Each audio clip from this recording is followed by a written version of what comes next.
Hi, everybody. Welcome.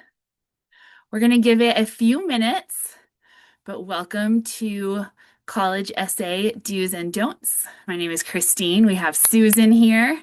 We're going to let everybody log in and then we will go ahead and get started. But thank you to those of you who are prompt at 7 o'clock. You will see an Appleruth Tutoring Services welcome poll pop up as you log in. There are two questions that hopefully you know the answer to, asking if you are a parent, guardian or student or educator, and asking what grade you are in or your student.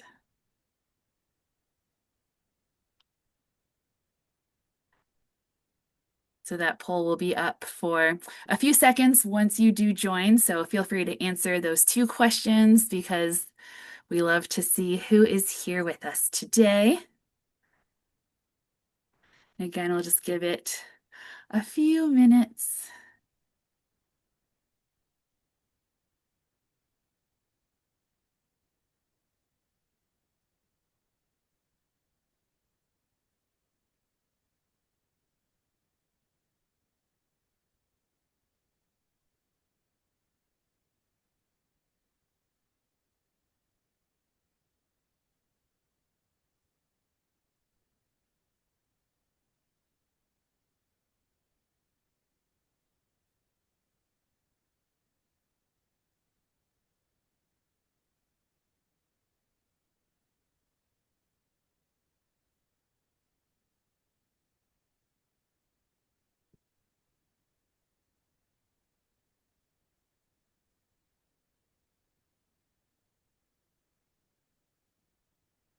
We'll get started at 7:03.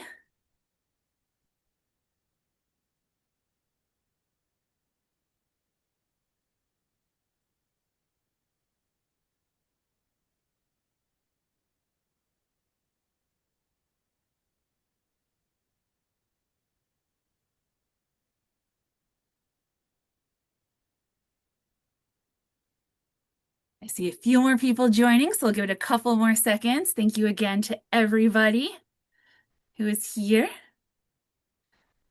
This is a very, very powerful, action-packed, info-packed workshop. So you are sure to get a lot out of tonight. This is going to be a very valuable hour for everybody. So you made a wise choice being here on this wonderful Wow Writing Workshop Wednesday.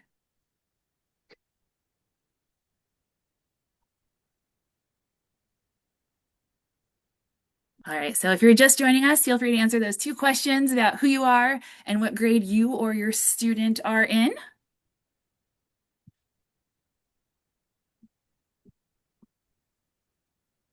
And we will go ahead and get started. So I'm Christine. I'm a partnerships director here at Appleruth Tutoring Services. So I have the pleasure of getting to connect with wonderful partners like Susan, who is tonight's presenter. And before I turn it over to Susan, I just wanted to share our why at Appleruth of why we wake up in the morning. Because when you change students' lives and their self-beliefs, you really do change their lives. We just love that when we believe in kids and we believe that you change the way that they think about themselves and giving them their self-confidence and their self-efficacy, you change their whole entire trajectory, not just through high school, but through college and beyond. We get to teach to the whole entire student with our Appleruth philosophy that was created by Jed Appleruth, our founder, 20 years ago, when we were a true single shingle with Jed as our only tutor 20 years ago. And it's not just boring rote memorization. A student can know every single SAT or ACT or academic or AP strategy, but still get psyched out on test day. But if you get a child to start believing in themselves, it's amazing watching their skills grow in school, on test day, and in life. So that's why we have academic tutoring, AP tutoring, starting on Monday, the 13th. This Monday, we're going to have some AP final review workshops. Those are all listed on our website if you missed our last round of AP workshops. So we have our final reviews coming up. And we do test prep, of course, not only for the SAT and ACT, but all of those smaller tests like the ISEE, HSSPT. So if you're going to Catholic school for high school and you need to get into that PSAT. And we also do executive function coaching. So you can get motivated to be organized and to thrive and master those 6 core skills that form your foundation of success, like planning, organization, attention, flexibility, time management, stuff I could have used when I was a student. So I want to do executive functioning for adulting.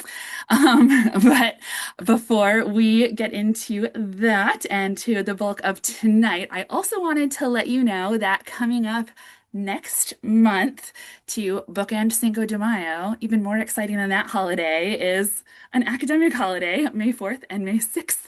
May 4th, that Monday at 7 p.m. Eastern, we are hosting, and you can go ahead and fill out this poll if you want us to register you. Check off that item off of your to-do list for either or both of these. So just say yes. And if you do put a yes, of course, please give us your email address so we can register you. May 4th, we are bringing in 4 experts to give you this data-driven breakdown where we're going to explore some shifts in acceptance rates across various selective colleges, the growing impact of early decision, when test scores did and didn't help, and how your intended major even influenced admissions decision outcomes. So this is going to be very, very interesting about 2026 college admissions results and how to craft your applications. That's going to have Bob and Lisa Carlton, Amanda Edelhart, and our very own Jed Appleruth, a nationally recognized test prep expert. And then the day after Cinco de Mayo, Wednesday, May 6th, also at 7 p.m. Eastern, we're going to have the people who then receive and review those applications that you've so carefully crafted. And they're going to talk about those policies that seem to change daily these days on test optional and test preferred, and how test optional does not really mean do not submit your test scores, and how colleges view AI, the hot topic today, in applications. And again, the role of your intended major in your academic direction in college, and why the depth in your extracurriculars actually does matter. So again, feel free to fill out that Christine, poll. I Yes, apologize. I'm going to step in real quick. You're not sharing your screen. If I'm you not. could put up the slide right quick, the good people can see what you're talking about. Oh, Amazing. Thank you. no, I'm so sorry. Can you see it now? Can you see it? Yes, it's great. Okay, I'm so sorry about that. No worries. All right. So yes, so those are our 2 webinars. I'm so sorry about that. Yes, but feel free to fill out the poll if you want us to register you for those. Here are the very 2 exciting screens you missed before that. More circles, more circles. All right. So these are the webinars on May 4th and 6th. My apologies if you were chatting me. I was staring at this beautiful screen that I thought you were staring at as well. But I'll let you check out those for another minute. And now, without further ado, we have Susan. She is our expert tonight with over 30 years of experience and a much better screen sharing prowess than I have. Susan has taught creative writing and composition at both high school and collegiate levels. She is the CEO and co-founder of WOW Writing Workshops, creating the WOW method, a simple 10-step process for writing college essays. Thousands of students, counselors, independent educational consultants, and essay experts have used the WOW method to master the essay writing process. Student is a former executive speechwriter and copywriter, a published poet and essayist, and holds a BA in psychology from the University of Michigan and a Master of Fine Arts in Writing from Vermont College.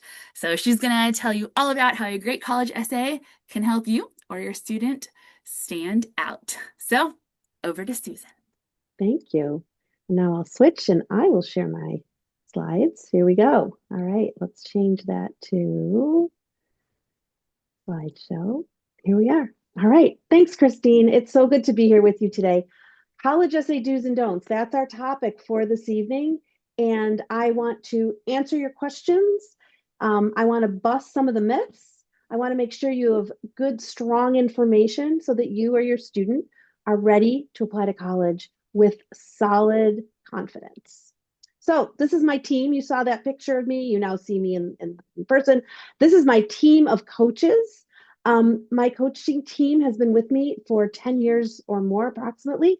We are a solid team. We are a small company. We work with students. We still have a few spots for college essay coaching students. If anyone's interested, I will put my phone number and email up at the end. But the great thing about having such a wonderful team is that we are also able to train professionals.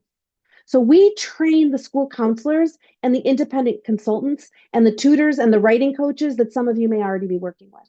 So the WOW method has been around for about 17 years. Like I said, we're a small company. We're intentionally small, but we have a very broad reach. We work with students all over the world. We work with our colleagues all over the world. In fact, I even did a session for admissions officers a couple weeks ago because they know that I know how to tell them how to explain what they need to you, the students and the families, in a way that you will actually be able to deliver what they want to see. So we are very widely recognized. We're involved with a lot of different organizations that may or may not be the most important thing. But I want you to know that everything that I will share with you is completely vetted and confirmed. I talk to admissions officers all the time.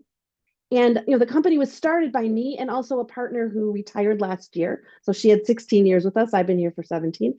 She's a former journalist, and she made sure that everything we ever share with anyone is completely true. We don't just read it or say we heard this or we think this is right. We go to the source. So you can trust us. My background is in instructional design. Like Christine said, I'm a writer, I'm a writing teacher.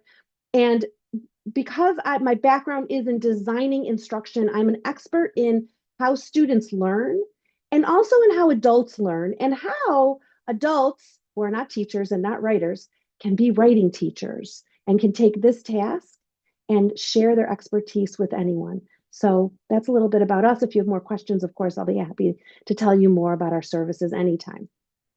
So what is a college essay? It's your story told in your voice in your words. Now, this might sound simple. Oh, great. I can tell a story. What's my voice? I don't know, whatever. What words do I use? My words are okay. They're not great. I love them. I don't love them. But I want you to remember this. Your story is what matters. Told in your voice, the writing voice you already have. You may not think too much about it. Told in your words. What that means also is do not let anyone over edit your work. Your words are the ones that admissions officers want to hear. So I'm going to show this slide a couple times. This is our book, How to Write an Effective College Application Essay. Why do we use the word effective? Why don't I say how to write an exceptional college application essay? How to write a standout college application essay? How to write an application essay that will get you into the college of your dreams? Why? Because effective is actually the word we need. Effective, an application essay that does its job.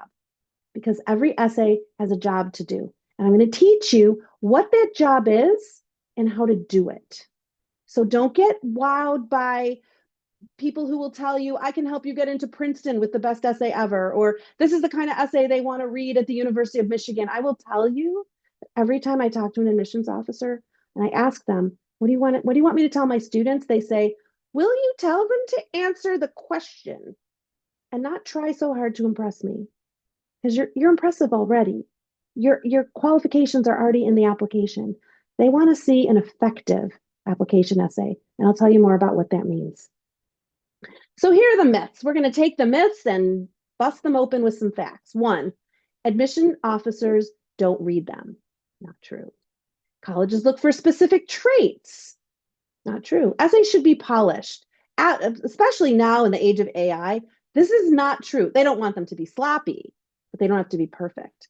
Myth number 4, impressive topics will stand out. And myth number 5, here are the things you should never write about: sports, religion, race, mental health, service trips, da da da. I mean, we can always talk about politics, anything controversial. Also not true. It's not what you write, it's how you handle it and why you want to write about it. So let's take a look at these. Myth number 1, admissions officers don't read them. I have quotes for you from various prestigious colleges, from the University of Michigan. We read each writing opportunity. We want to put it in context with what we see academically. We want it to be specific, different, something we can't find elsewhere on your application. Now, that word different can be misleading. It doesn't mean different from anyone else. It means different from what you've already shared. So your application is full of accomplishments. That makes sense. What have you done? What kind of classes have you taken? What kind of scores have you gotten? But what they don't know is who you are. That's different. That's a different kind of information. And it is the kind of thing you can share in an essay. Myth number 2, colleges look for specific traits. They want to know that I am curious about academic things, or they want to know that I'm a problem solver. They want to know that I'm resilient. Those are all good traits, but there are no correct traits. So if someone gives you a list of positive qualities and says, pick the ones that really describe you, and then write something that will share that, it can help, but it's a crutch. You have positive traits. If you ask anyone, what kind of person am I? They can tell you. If I asked you for 5 minutes, I spent 5 minutes with you and asked you to tell me a story about something that you're proud of, your best traits are going to show up in that story. So from Cornell, I don't have something specific in mind when I review essays. I don't know what I want to read, but I do want you to reflect to the best of your ability in your answer to any prompt so I can get to know you a little better as I review your application. So it's not specific qualities. It is share positive qualities. Help us understand who you are. Myth number 3, essays should be polished. Like I said before, you don't want to be sloppy, but polishing them to within an inch of their life. And parents, this one is for you. Do not over edit your child's essay. And students, this is also for you. Do not let anybody over edit your essay, and do not do what one of our students did this year and write the essay yourself beautifully and then put it in Claude or ChatGPT or something else and say, can you improve this? All you're doing is changing it. You're not making it better. In fact, when we've had students do that, we've said to them very respectfully, show me the one that you put into the chatbot, and we show them how it's different, but it's not better. They don't have to be perfect. Your story told in your voice and your words. By the way, as we go along, if you have questions, please do put them in the chat Q&A so that we can answer them. By the time we're done, I'm going to save time for questions, and I would love to hear yours. Should they be polished? No. From Duke University, you are a high school senior, and you should sound like one. Not your mom, not your dad, not your English teacher, and certainly not one of the most revered writers of all time. I wish I saw more of a thoughtful voice of a 17-year-old. I hear this a lot from admissions officers. They say, I know they're 17. I know they're high school seniors. That's what I want. That's what I'm looking for. It's refreshing. Now, you might say, I'm such a strong writer. I don't sound like the typical 17-year-old. I have worked with strong writers who are 17 years old, and they sound like eloquent 17-year-olds. If I go back and look at their work a few years later when they're done with college, that work sounds more mature. So even as a senior, even if you're a strong writer, you will still sound like a young person. And if you think you're not a great writer, it's okay. You still have something important to share. It doesn't have to be perfect. Myth number 4, impressive topics stand out. I have to write about climbing a mountain or starting a company or raising $1 million for a nonprofit. No, you don't. You can write about anything. I'll share a few examples in a minute. From Johns Hopkins, the essay does not have to be about something huge or some life-changing events. Students think they need a monumental experience, but the essay can be about something small. It doesn't mean it has to be about something small, but it can be about something small. And you need to remember that. So let me tell you a story about 2 siblings. I had them as students. They were my students a year apart. Both of them had been with their family on a trip, an amazing life once in a lifetime trip where they climbed Mount Kilimanjaro. Pretty big deal, impressive, monumental experience, right? The first one, the older sibling, the brother, came to me, and this is what he wanted to write about. And so I asked my usual questions. I said, well, you said these are some of your positive qualities. How did you demonstrate them on this trip? He didn't really have an answer. I said, well, what was it about this trip that you want to write about? And he said, well, I mean, it was so cool and it was so exciting. And like, no one's ever done that. That's so unique. They'll really notice me. I said, so tell me about the climb. And he said, well, it was pretty good until we got to the last day. and the last part of the trip. And I couldn't make it to the summit. I said, "Oh, that sounds really disappointing. What happened?" He says, "Well, I have asthma." And for the last 3 days, I would wake up and I wanted to try the summit, but I couldn't breathe. So I had to stay at our base camp. And then the next day I'd get up and I would try it again. I said, "Not terribly impressive. In fact, it kind of makes me question your judgment that, maybe this wasn't safe for you. I'm assuming that you were safe. I don't think your parents would let you do this if it wasn't. But I don't know. It doesn't demonstrate anything about who you are. It only tells me what you've done." So he understood this because we had spent some time making sure they understood the prompt. And then he came up with another topic. At this moment, I can't even remember what it was, but it was so normal and just such a beautiful, plain, normal topic. And he got into great schools, got into some really amazing schools and was very successful. Next year, his sister comes. She wants to write about climbing Mount Kilimanjaro. And I'm thinking, okay, here we go again. But in her case, when I asked her, "So tell me about the climb and what was impressive about it," she said, "Well, we got to the last couple of days, and my friend who we were with, it was two families who were on this trip together. My friend who we were with was really having a hard time, and he was struggling. And he's my friend, and I care about him, and I wanted him to be able to, to be successful and feel confident. I was the fastest one on the trip. I was the strongest. I was the most fit. I was the one who was going to make it to the top first, but I didn't. Because for the last couple of days, I stayed with him. And every time he needed to take a break, I took a break. And if I felt like he wasn't taking enough breaks, we stopped together. And I said, there you go. That shows your compassion. It shows problem solving skills. It shows all kinds of positive things about you as a person.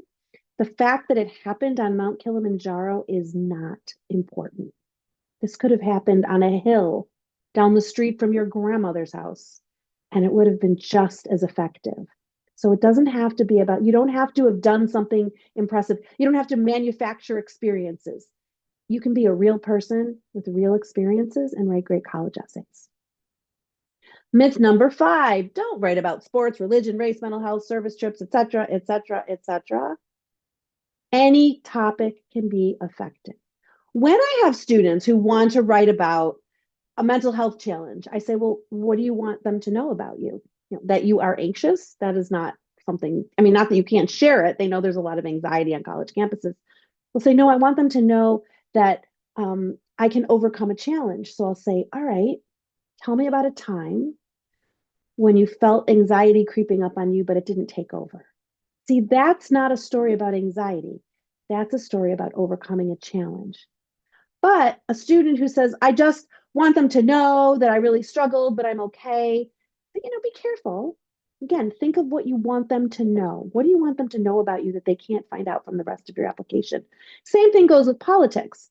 Do you want to just present your position? That's interesting, but it's not necessarily going to help an admissions officer decide whether you should attend their college. But if, as one of my students did, he had a political discussion with his driver's ed instructor who completely disagreed with him on an important issue, but he did it respectfully and with curiosity, that demonstrated that he's curious. It demonstrated that he's respectful. It demonstrated that he's able to have challenging conversations with people. So think about, any topic can be effective, because what really matters is having a process, a plan, and a schedule. Now, that's not more important than what you write about. But if you follow a process, and I'm going to share mine, and if you have a plan, and if you keep yourself to a decent schedule, a modest schedule, you can write comfortably, and any topic can work. So process. Okay. Like I said, my company's name is Wow Writing Workshop. We have the Wow method, 10 steps. We have used these 10 steps.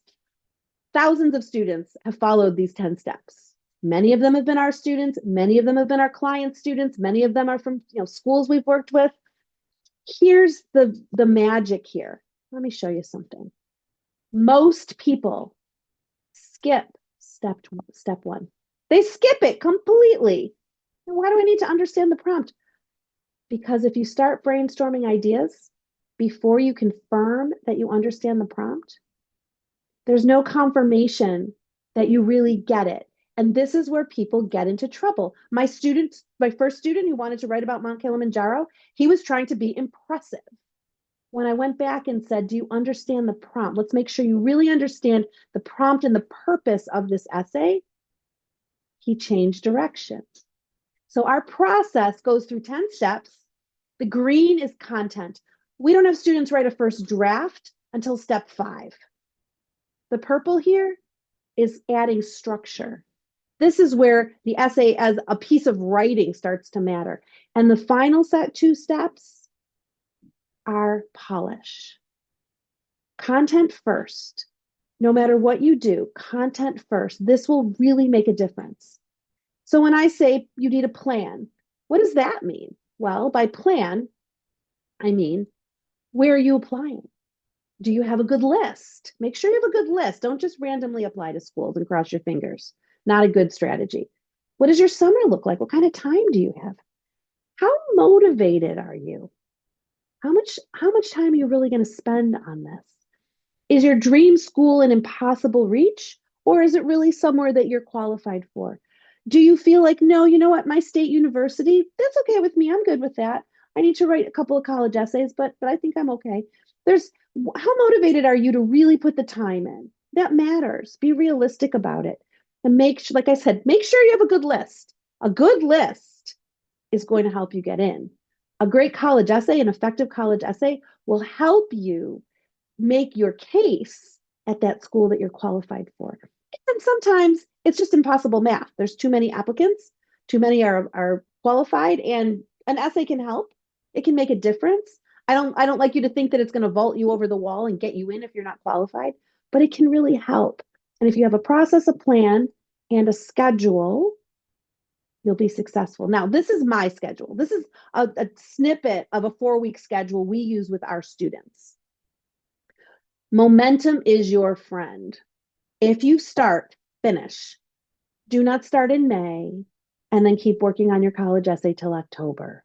Not a good idea. Now, by this, I mean your Common App personal statement. You might be writing essays from May till October if you're applying to a lot of schools and you have a lot of supplemental essays to write. But the first essay, which we consider the teaching essay, the Common App personal statement, start it and finish it. Our students finish in about 4 weeks. Why? Because every exercise, every message, every assignment has a purpose. Like I said, my background is in instructional design. I create workshops that give students work they can do in time that they can do it. And I teach my colleagues to do this too. So when you're working on your own, and I'm telling you, whether you work with me or not, this is not a sales pitch. I'm telling you, have a schedule. If you're going to go to band camp in the middle of it, take a break. Don't think that you're going to be working on this up to the day you leave, and then the day you come back, you're going to start again. Be realistic, and having several weeks where you are consistently available. I mean, you can be working, you can be doing all kinds of things, but when you're consistently available, you will work on it. If you think you're going to go be a camp counselor and on your days off, you're going to work on your college essays, if that happens, I want you to send me an email and tell me that you did it, because I have never seen anybody do it, because there are other things going on and those things are important. These things are very important. So be realistic about the kind of time you're going to spend. So let me give you a little taste of how we work. And you can use this you'll read this in our book. You can do this on your own. Here's a taste of the well method. We're going to start with content. First, step 1, I said, this is what so many people skip. Do not skip this. This is, you could say, understand the prompt and purpose. How does the essay fit into the application? It's important to pay attention to that. How does it fit into the application? What do they already know about you? Accomplishments. I said that before, right? The application is full of accomplishments.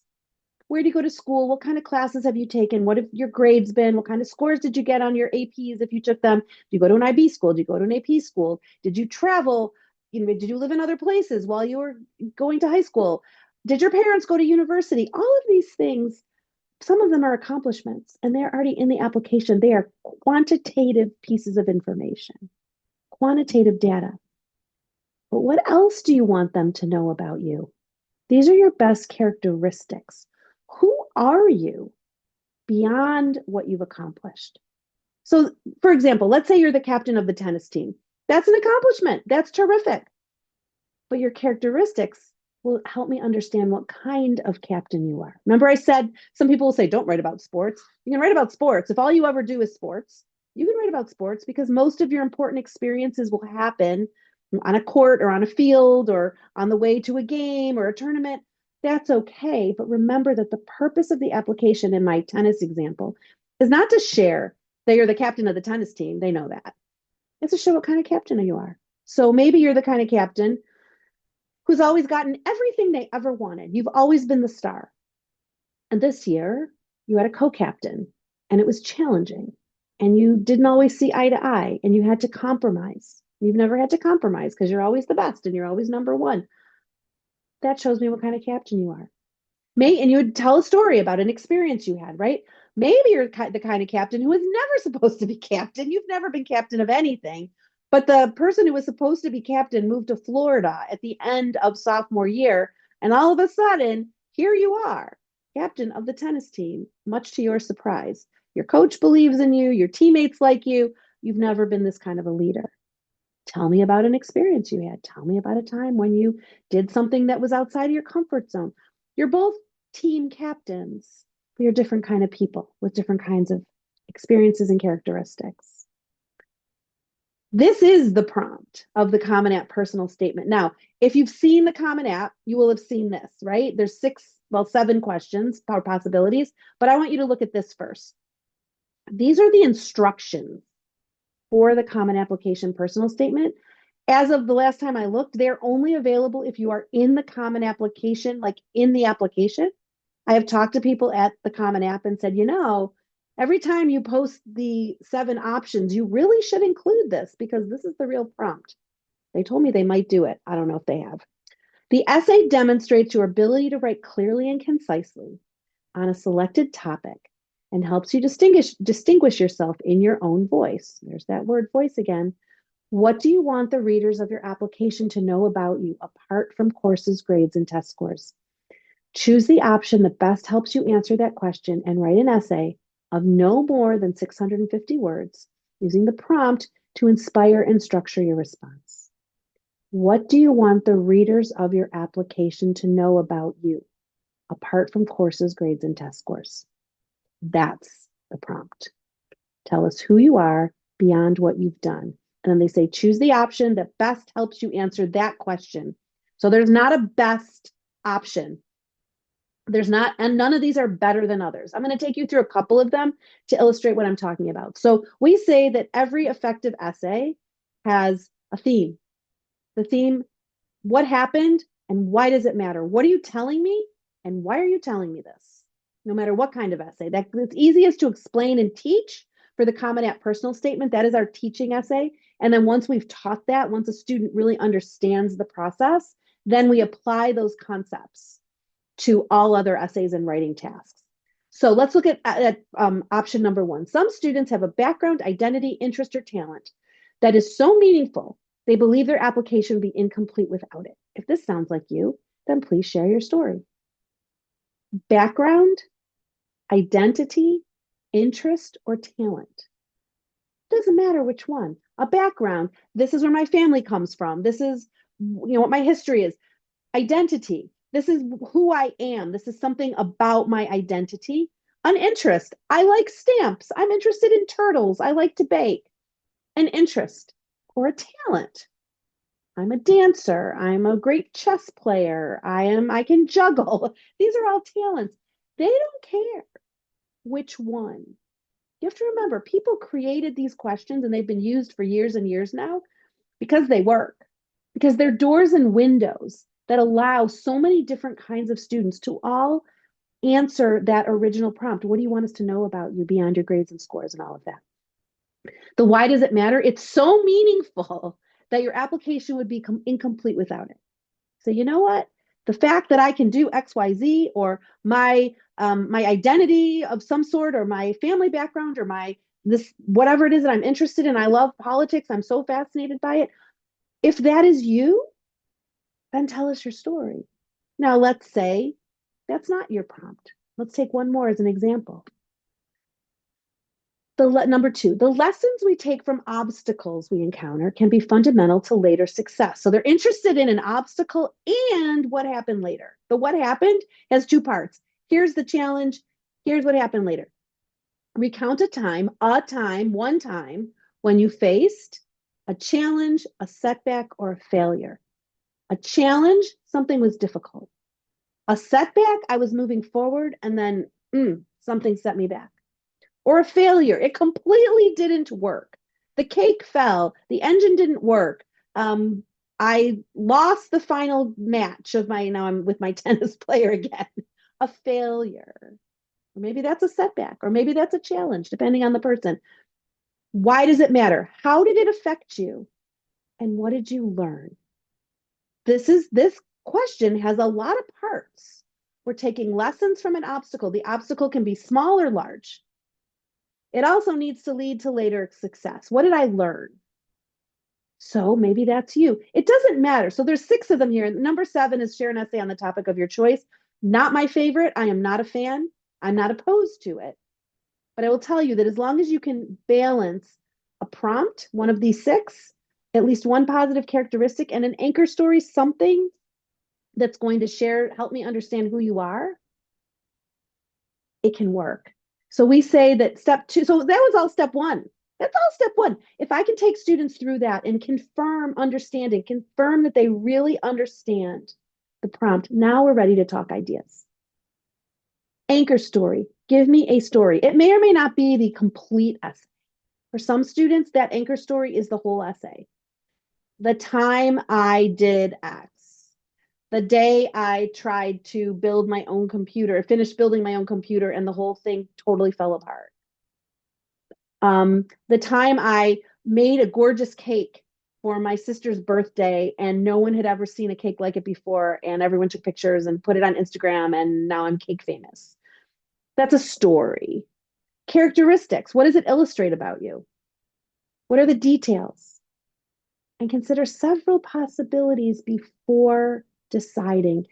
By considering either several different prompts or several different stories for the same prompt or several different characteristics that you're illustrating, it helps kind of mix things up for you a little bit and not just be so focused on one idea or the thing that your dad thinks you should write about or the thing that's similar to what your cousin who got into your dream university wrote about. Still working on content and we haven't written a draft yet. Focus on theme. Be very clear what happened. Why does it matter? Anchor story. What am I going to write about? And why am I telling you this? What characteristics or positive traits does it illustrate? This changes everything. If you don't learn anything from me today, do these things. Make sure you understand the prompt. Consider several ideas. And when you settle on one, we do this through a structured brainstorming discussion. We spend an hour with our students going through several criteria that help us decide what they should write about. And often it's not one of the 4 ideas they came up with. Sometimes those are just conversation starters. But when they're done, they have a theme. They know what they're going to write about and why. You can do this. You can do this. Make sure you know before you start writing what you want to write about and why. And if the why is because it's impressive or unique, that's not a good enough why. Make sure you have at least one positive characteristic as part of your why. So like I said before, understand the prompt, step 1. Step 2, brainstorm ideas. Step 3, focus on theme. Then we ask students to free write and then to write the first draft, the content draft. Then we go through writing exercises. Step 6 is reviewing the content. Step 7 and 8, focus on structure. How will I start? How will I move through it? How do I end? And finally, steps 9 and 10 are all about polish. Most people, and this goes for all kinds of people I respect, people I adore, most counselors, most English teachers, most parents, most students, most everybody starts with step 2, jumps to step 5. They brainstorm ideas. They say, come back and bring me a draft. And then they do kind of a mashup of our steps 8 through 10. They go right to the first sentence. I'm not sure if this first sentence works. Maybe you want to start here. We make sure the content is solid, and I would encourage you to do this too. If you're going to show your essay to someone, say, here's what I'm writing about and here's why. What content is missing? Don't tell me how to revise it. That's not what I'm asking for. That's for later.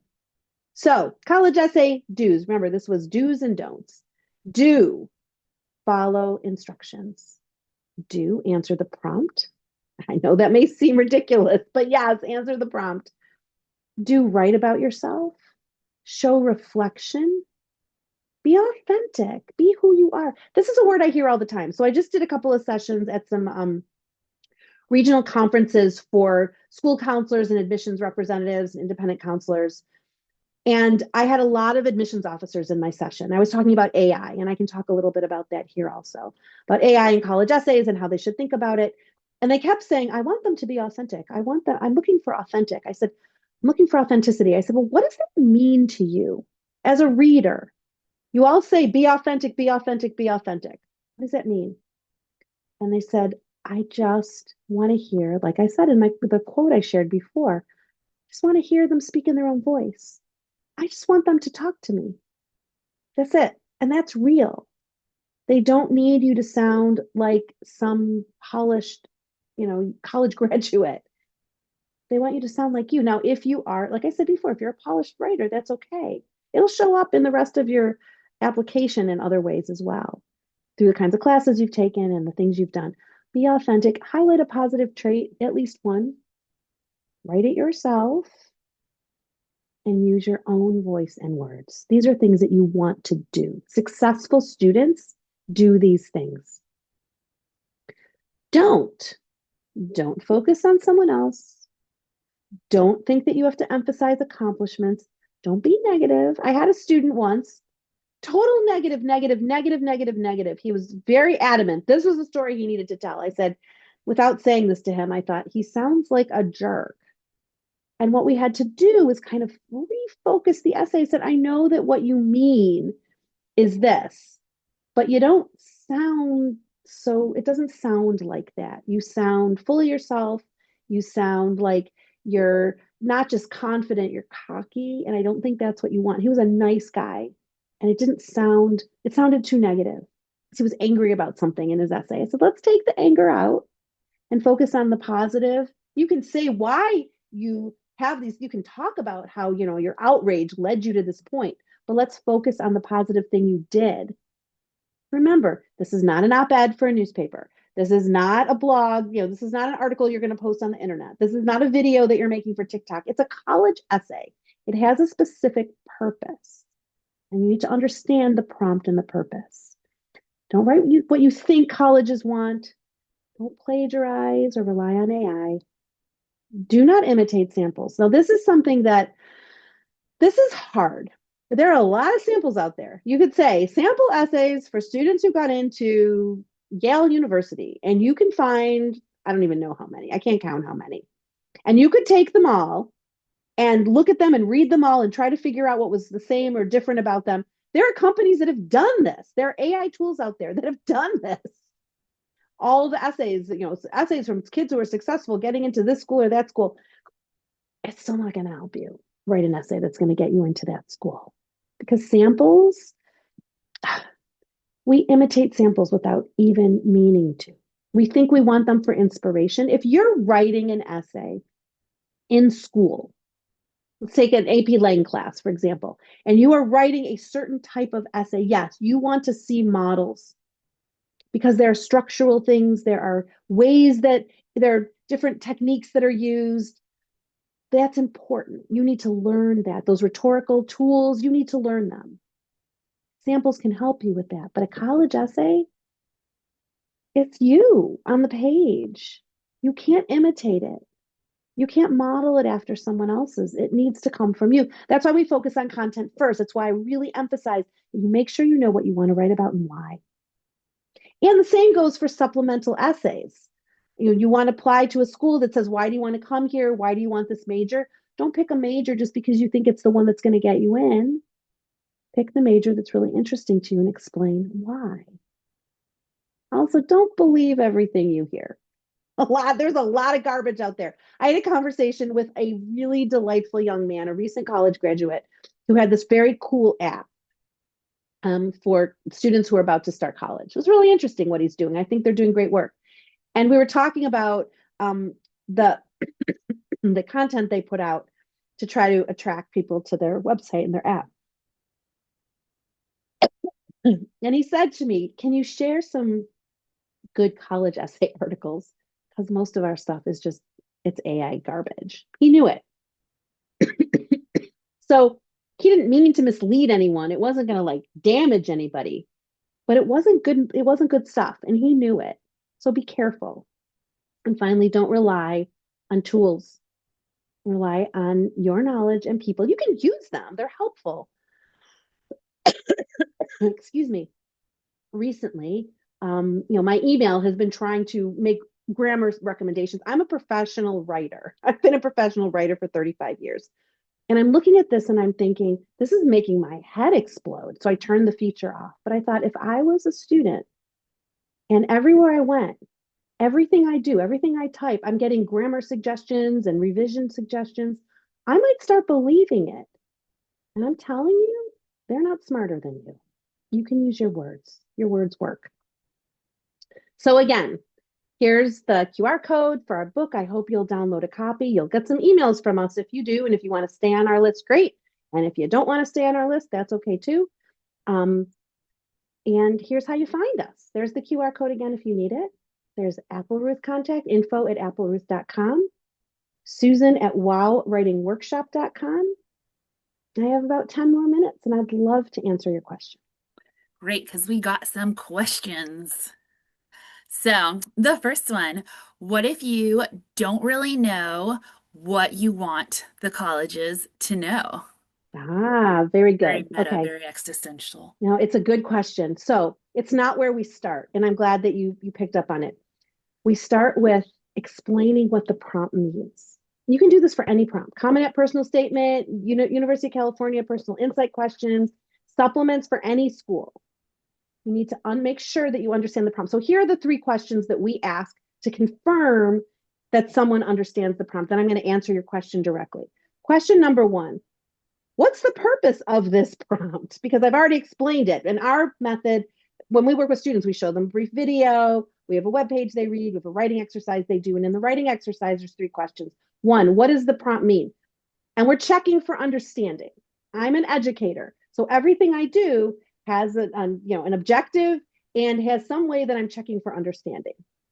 So question number 1 is, what does the prompt mean? If the answer is it's to show how unique I am or how I can stand out, I know that I need to correct their understanding up front. Question number 2, what do they already know about you? And I have examples, scores, grades, da da da da da. So they'll say, oh, I have a 4.3. I got such and such on the SAT.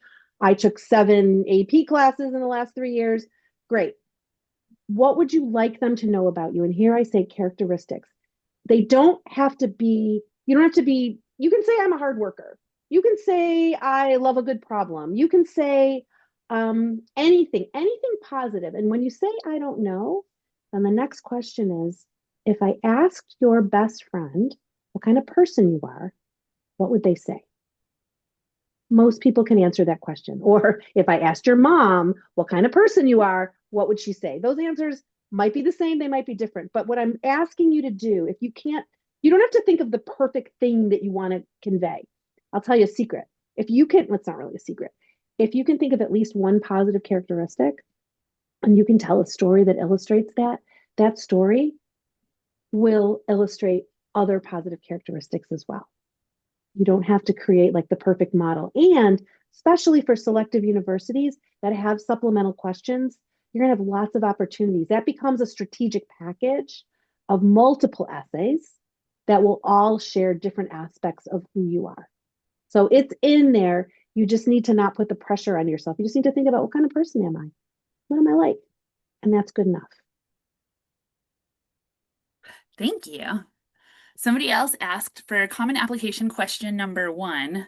When they say interests, is it okay to talk about what you are interested in studying in college, or do they specifically mean interests as in hobbies and activities? Good. It can be either. They're not asking, what do you want to study? If they want to know that, they will ask, because there are questions, there are supplemental questions that we call why us essays or why this major or why this program. If they want to know what you want to study, what you're interested in to study, they'll ask. But if your interest is also something that you might want to study, I'm really interested in space. I'm fascinated by how, engines work. I care about renewable energy. I'm fascinated by English literature. Sure. Yeah, as long as you can demonstrate it. In this case, what they're asking for is show us who you are by sharing an interest. It's not a trick. They're not trying to, you can't, like I said, you can share something that you'd be interested in studying, but it's not like you have to show this, intellectual breadth in this question. And that's the only kind of interest that matters. It can be either one. Perfect. Thank you. And what if I'm a bad writer and my essay gets pinged or tagged as AI generated by the college's search tool, but it's not, it's just my writing style? What do you Yeah, recommend then? I'll tell you, they're not doing that much of that. The tools are imperfect. I wouldn't worry too much about it. People are concerned. There are stories. Like I said, don't believe everything you hear. This is the stories we used to hear, and I hear them still occasionally are my neighbor's daughter got into fill in the blank, the University of Michigan, with a 3.7 and a 14 for ACT, and that's excessive. That's hyperbole. My kid got X, da da da da da da. And I say, you know what? There's more to the story than you think. And I'm not even sure that that's true. So, what I'm saying is the same thing about AI issues. It is highly unlikely that they're going to flag it and say this was not generated by a human. People are still reading applications. Some schools are using AI to screen, to do an initial screening. Especially, I've been hearing a little bit more about this, especially I think in schools where the essay matters, but not that much. They're not judging you on it. It's more like, yes, a high percentage of our students get it. At the more selective universities, they're using a holistic process. They are reading everything, they're putting the pieces together, and they're not trying to catch you in the act. They're not like police trying to find out, oh my God, what's the chance, how much, what's the chance that this is AI? People will put these into these tools to say, does this look like it was AI generated, even if it wasn't? And then they're alarmed because it says it was. The tools are imperfect. We are at a stage, and this is actually something that I read a lot about and I talk to people about who are experts all the time. We are in an age when those tools are still in development. So I'll give you another example. The AI college essay tools, they're everywhere. I've tested them all. I've talked to the people who create them. I recently talked to someone from a very large company, which has a huge reputation, is very successful. And I said, so you have this college essay coaching review tool. How'd you make it? I'm not looking for your trade secrets. What was the data that went in to teach it how to be a college essay reader? And he said, we're very proud of that. We have thousands of essays from the past years and what school they got into. And then we use like a Socratic method to ask students questions. And I thought, I've been telling people not to read sample essays for 17 years. That's not a thing. Just because these 7 essays were written by students who got into UC Berkeley, that doesn't mean that if you write an essay like that, you are more likely to get into that school. That's not how it works. So I say it's not that you shouldn't think about this. I'm not telling, oh, don't worry about it. I'm saying that we're in an age where the tools are imperfect. The methods that they're using to build them are still kind of being developed. They're still testing them. They may be using them and maybe not trusting them 100%. So you're okay. Write your essay as a real person, show it to a real person, make sure it sounds like you, and you're probably going to be fine. What a relief. And this just in, and just a reminder, if anybody does have questions, if you just put your mouse over your screen, the little Q&A chat bubble box should pop up along the bottom because somebody asked how do I ask a question. So to answer that question, I guess you figured it out because you asked how to ask. Just put the Q&A, click the Q&A and type it in. But somebody said we've toured a lot of schools and they claim to be receiving over 40,000 freshman applications. Whew, that's competitive. As a practical matter, how are they possibly reading each individual essay? Excellent. Here's what I'm told. 40,000 applicants? Wow. Okay. I'm very curious to know I who want to know said what that. school that I is. want to know what school is getting 40,000 applicants, but possible. Um, some very, very large freshman classes, I guess. So here's how are they possibly reading it? They're reading fast. They're reading fast. And that's actually why your essay doesn't have to be perfect. They're not sitting there with red pen in hand. I've talked to some admissions officers who are very accomplished writers and speakers and care about the English language. And even they say, I am not checking your grammar. I am reading fast. And remember, especially at the most selective schools, especially at a school that's getting 40,000 applications, there are levels and layers of readers. So the first readers are generally recent graduates who love their school, who want to like you, who have a territory, whether that's, depending on what it is, it could be just the 3 schools in your county, it could be your state, it could be your whole region, depending on, where the school is and where you are. And they're reading quickly and thoroughly. They have checklists, they have methods for looking at things. There's certain pieces of information that their programs can give them, the systems that they're using to receive applications. So no, they're not sitting there for 10 minutes reading your applications. They're reading very, very quickly. And if they're getting that many applications, then they have a really big staff. Some of these organizations are really large. So like I like to say, the essay is not going to vault you over the wall, but it can get it can get the attention of someone who's reading a lot of things very quickly. I like it. Make it pithy and use all of the advice that you gave tonight. And speaking of making it pithy, someone asked, I have friends who are doing awesome, exciting things like going abroad and going on safaris to find their herd, etc. And meanwhile, I'm doing research with a college professor on something I'm interested in, but how do I make it interesting in a college Mhm. essay to write about? Great question. So there's a lot of summer programs. I work with some of these folks who have research programs or mentorship programs or founders programs. You're going to invent something or start a company, all kinds of ideas. And there's all kinds of interesting things you can do over the summer. If you do those things because you're interested in them, you can write about the experience. I got to do research. I got to work in a lab. It was so interesting. Here's what I liked about it. Or here's a day when nothing worked and my lunch was spoiled and my mentor wasn't available and our experiment isn't working. And I went home and I took a deep breath and I went for a swim and I took my dog for a walk and I thought, you know what? It was a good day. That can be a great essay too. And it's not about the research, it's not about the experience. It doesn't matter what you're doing. Who you are comes through in everything you do. Who you are comes through when you're with a relative and you're helping them. Who you are comes through when you're with your friends. Who you are comes through when you're doing your extracurricular activities or your summer programs. And that's what matters. Find something that illustrates who you are, and it doesn't matter what the experience is. Love that. And we have time for one or two more. So, someone just asked, what if they don't really have a ton of extracurriculars and the few that they do, due to time and motivation and lots of extrinsic factors, just aren't that deep as far as involvement, Mhm, leadership roles, etc.? mhm. That's okay. So, even schools that ask about leadership, even the schools that ask about leadership, you can be a leader in many different ways. You do not have to be the head of the team, the one who started the program. That does not necessarily, you don't have to go deep. You can be a regular student. Regular students get to go to college and have amazing experiences. Most students are regular students. You are not alone. It may seem like everybody else is having these deep experiences. Regular people who do regular things. And by the way, someone did say that UGA received 51,600 apps and UVA received over 64,000. So 40 was not excessive.